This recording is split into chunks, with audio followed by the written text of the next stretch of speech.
World cancer day రోజున ఇట్లా కలుసుకోవటం అన్నది నాకు ఎంతో మానసిక సంతృప్తి ఇచ్చినటువంటి అకేషన్గా నేను భావిస్తున్నాను.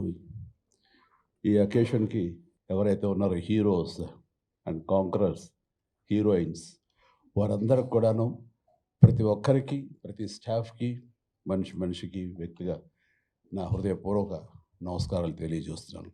ఇక్కడికి వచ్చే ముందు చాలా ఫార్మల్గా ఉంటుంది. ఇది నా ఏరియా కాదు, నేను ఏ డాక్టర్ చదవలేదు, శంకరాద్ ఎంబీబీఎస్ తప్ప అని అనుకున్నాను. ఆ ఒక్కొక్క వాళ్ళతో నేను పిలిచారేమో అని కూడా తెలియదు నాకు. కానీ వచ్చిన తర్వాత నా కుటుంబ సభ్యులతోటి నేను ఉంటున్న భావన కలిగింది ఈ చక్కటి దినాన్న. అలాంటి అవకాశం, అలాంటి గుడ్ ఫీలింగ్ ఇచ్చినందుకు మరొక్కసారి నా హృదయపూర్వక ధన్యవాదాలు తెలియజేస్తున్నాను. 4-5 డేస్ బ్యాక్ ఈ క్యాన్సర్ సంబంధించినటువంటి వైద్య నిపుణులు న్యూయార్క్లో ఉండే నోరి దత్తాత్రేయ గారిని నేను ఇంటికి ఆహ్వానించడం జరిగింది.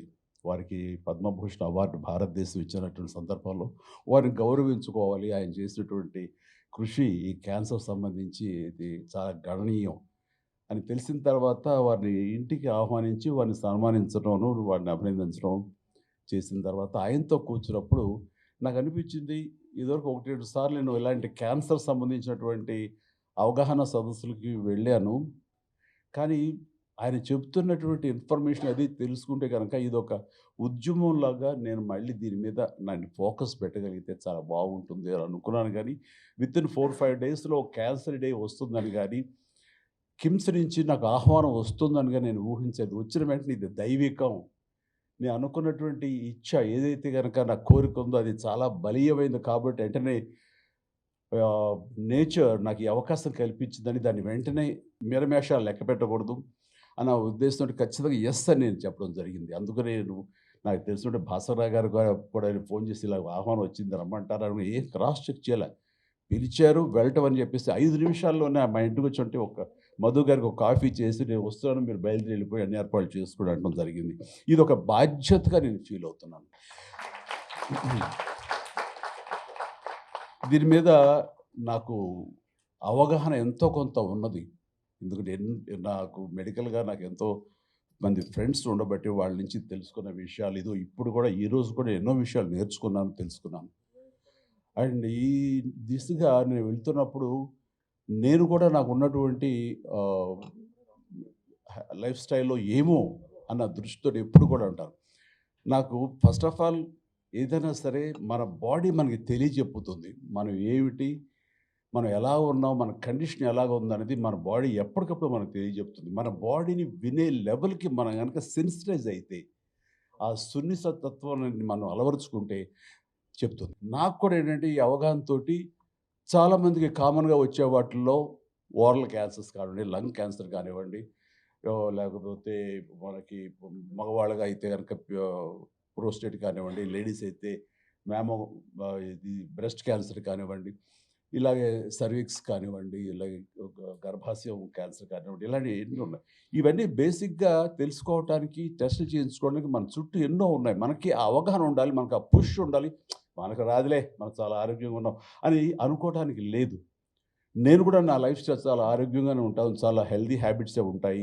ఏది జంక్ ఫుడ్ కానీ, డీప్ ఫ్రైడ్ ఫుడ్స్ కానీ ఏమి తినను, ఎక్సర్సైజ్ చేస్తాను, అన్ని రకాలుగా ఆరోగ్యంగా ఉన్నాను, బాగున్నాను కదా, నాకేంటి అనుకోకుండా ఎందుకు మనం చేయించుకోకూడదని ఫస్ట్ కోలన్ టెస్ట్ చేయించుకుని కొలనోస్కోపీ చేయించుకుంటే అక్కడ అనుకోకుండా పాలిప్స్ ఉన్నాయి. ఈ పాలిప్స్ అనేది ఎవరో ప్రెస్ వాళ్ళు గబుక్కుని దాన్ని రిమూవ్ చేసేసారు. నాకంటే కనుక అబ్బా క్యాన్సర్ నుంచి తప్పించుకున్నాడు రా, క్యాన్సర్ సర్వైవర్ అని నన్ను అన్నారు. నేను అవి బయాప్సీలో అది మ్యాలిగ్నెంట్ అయి ఉండొచ్చు, లేదా బినైన్ అయి ఉండొచ్చు, ఎవరు అయి ఉండొచ్చు, అది ఏది కాకపోవచ్చు. అది సో 1% ఛాన్స్ కూడా తీసుకోకూడదని నేను తీసుకున్నందుకు అక్కడ ఆ పాలిప్స్ రిమూవ్ చేశారు. క్లీన్ ఆఫ్టర్ మళ్ళీ 3-4 ఇయర్స్ తర్వాత మళ్ళీ వెళ్ళాల్సి వస్తే కనుక వెళతాను, చేయించుకుంటాను. అదేవిధంగా ప్రోస్టేట్ సంబంధించి పిఎస్ఏ టెస్టులు చేయించుకోవడం అనేది నేను రెగ్యులర్గా చేయించుకుంటూ ఉంటాను అనమాట. ఇది ఎందుకు చేయించుకున్నానంటే, ఇంత హెల్తీగా ఉన్నాం కదా, మనకి ఏం ఉండదు అనే నిర్లక్ష్య ధోరణి ఎక్కువ మందికి క్యాన్సర్ వచ్చే అవకాశాలని వస్తున్నాయి. అందుకని ఆ ధోరణి ఉండకూడదు. ప్రతి ఒక్కళ్ళు ఏమో ఎక్కడి నుంచి ఏమొస్తుందో తెలియదు. ఎందుకంటే నా మిత్రుడు ఏ బ్యాడ్ హ్యాబిట్స్ లేవు, చిన్ననాటి మిత్రుడు. అతను వచ్చిన తర్వాత సడెన్‌గా నాకు లంగ్ క్యాన్సర్ వచ్చింది. లంగ్‌లో ప్యాచెస్ కనబడుతున్నాయని చెప్పారు డాక్టర్లు. అదెట్లాగా వచ్చింది అని. నీకేం బ్యాడ్ హ్యాబిట్స్ ఏం లేవు కదా! నువ్వు స్మోకరు కాదు. ఏ రకమైనటువంటి ఇవి లేవు. లంగ్ ఎందుకొచ్చింది? మంచి అట్మాస్ఫియర్‌లోనే పల్లెటూరులో హాయిగా మంచి క్లైమేట్‌లోనే ఉంటుంటావు కదా! వెదర్‌లో. ఎందుకొచ్చిందంటే ఏమో తెలీదన్నాడు. ఒక్కోసారి ఎందుకొస్తుందో తెలీదు. జెనెటిక్స్‌గా ఐ మీన్ జెనెటిక్‌గా పెద్దల నుంచి రావచ్చు. అలాంటి అవకాశాలు ఉన్నప్పుడు. అది వచ్చినటువంటి వాటిని తన బాడీని తను విన్నాడు. లేదంటే తన డాక్టర్ మిత్రుల దగ్గరికి వెళ్లి నాకు దగ్గు వస్తానే ఉంది. దగ్గు తగ్గట్లేదు. ఆయాసంగా ఉంటుంది. ఎన్ని మందులు వేసుకున్నా తగ్గటం లేదు అంటే, ఇన్ని మందులు వేసుకున్నా తగ్గటం లేదంటే దీన్ని తేలిగ్గా తీసుకోకూడదంటూ ఆ డాక్టర్ మిత్రుడు వాడు నా స్నేహితుడే. తను చేసిన లంగ్‌కి సంబంధించినటువంటి సీటీ స్కాను అండ్ ఎక్స్‌రేలు తీసిన తర్వాత ఎక్కడో ప్యాచెస్ కనిపించినియి. వెంటనే వెళ్ళిపో అంటూ హైదరాబాద్ పంపిస్తే నేను అతన్ని హాస్పిటల్‌లో నేను ట్రీట్మెంట్ అది చూపించడం చూస్తే ఇది క్యాన్సర్ అని తెలిసింది. అయితే ఫస్ట్ స్టేజ్‌లో ఉంది కాబట్టి హీస్ నౌ ఆల్ రైట్. చాలా బాగుంది. అన్నీ తగ్గిపోయింది. ఆ ప్యాచ్ స్మాల్ ప్యాచ్ అలాగే ఉండిపోయింది తప్ప అది పెరగటం గాని ఏం లేదు లాస్ట్ గత 10 ఏళ్లలో. ఇట్లాగా మనం మన గురించి మన బాడీ ఏం చెప్తుందో వినాలి. దాన్ని నెగ్లెక్ట్ చేయకూడదు. నాకు రాదులే, నాకు ఉండదులే అనుకోవడం వీల్లేదు. ఈ రోజున మన హ్యాబిట్స్ మూలంగా వస్తుంది. మనకున్న వెదర్ కండిషన్స్ బట్టి వస్తుంది. మనకి పేరెంట్స్ నుంచి కూడా వచ్చే అవకాశం జెనెటికల్‌గా. సో, ఏవైనా సరే 90% మనం తప్పించుకోవడానికి అవకాశాలున్నాయి. గర్ల్స్‌కి ఈ సర్విక్స్ సంబంధించినటువంటి క్యాన్సర్ ఎక్కువొస్తుంది మన ముఖద్వారానికి, గర్భాశయ ముఖద్వారానికి.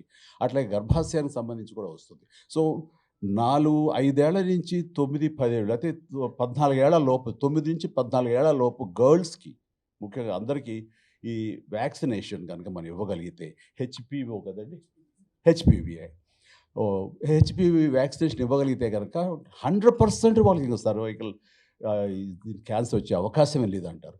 అట్లాగే మన ఇక్కడ ఇండియాలో సంబంధించి విమెన్‌కి ఆహ్, వాళ్ళు ఎక్స్‌పోజ్ అయినా సరే, పెళ్ళైనా ఏవైనా సరే, ఒక 45 ఏళ్ల వరకు కూడా ఆ హెచ్‌పివి వ్యాక్సినేషన్ అనేది ఇవ్వండి మంచిదే అని అంటున్నారు. అది తీసుకోవడం మూలంగా తప్పేమి లేదు.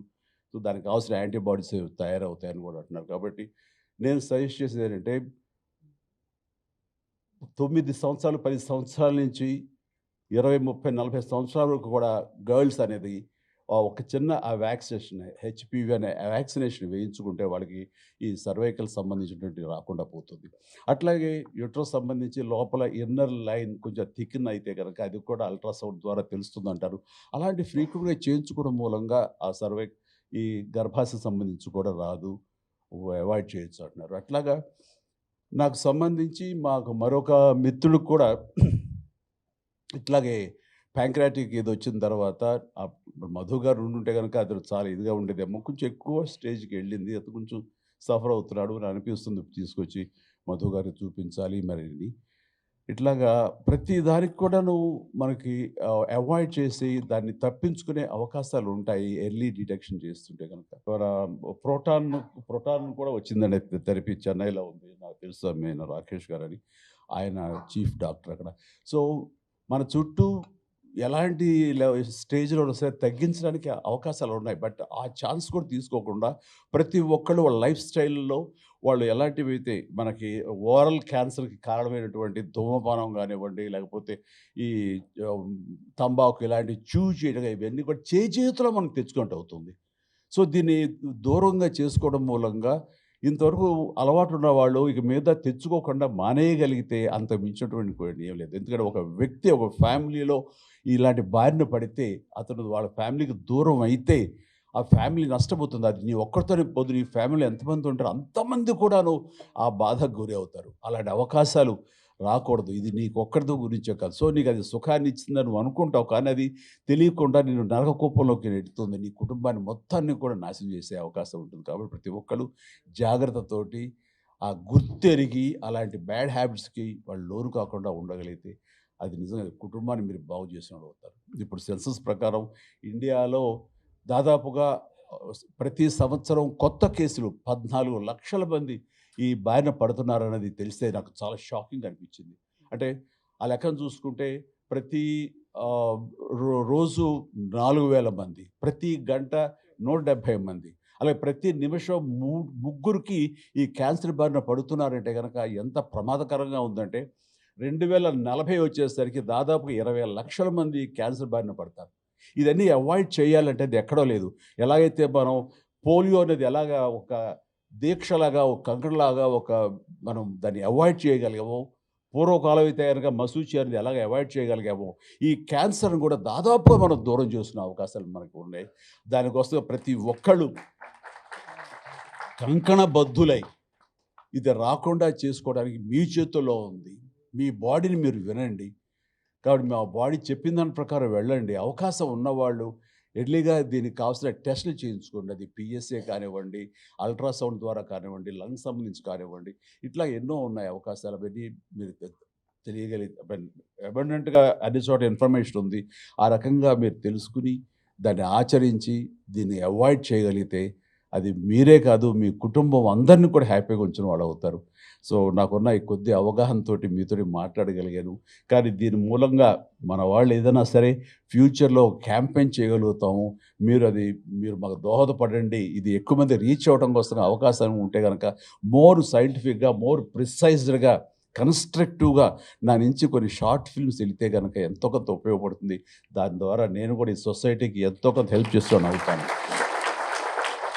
అని ఈ సందర్భంగా నాకు ఇచ్చిన అవకాశానికి ధన్యవాదాలు తెలియజేస్తూ కిమ్స్ హాస్పిటల్, కిమ్స్ సిబ్బందికి, మా మిత్రుడు భాస్కర్‌రావు గారికి, అట్లాగే మరొక సోదర తమ్ముడు సమానుడు మధు గారికి, అలాగే డాక్టర్ నరేంద్ర కుమార్ గారికి, వీళ్ళందరికీ కూడా నేను ధన్యవాదాలు తెలియజేస్తూ నాకు ఈ అవకాశం ఇచ్చినందుకు. నేను అట్లాగే భవిష్యత్తులో మీరు ఏదైనా చేయగలిగితే గనక దీనికి సంబంధించి ఈ అవగాహన సదస్సులో నేను ఫోర్ ఫ్రంట్‌లో ఉండి ఖచ్చితంగా ఈ అవగాహనకి సంబంధించిన వీడియోస్ కానివ్వండి, ఎనీథింగ్ నేను చేస్తానని మీ సందర్భం ఆశిస్తూ నన్ను ఆహ్వానించిన మరొకసారి ప్రతి ఒక్కరి పేరు పేరు నా హృదయపూర్వక ధన్యవాదాలు తెలియజేస్తాను. నమస్తే.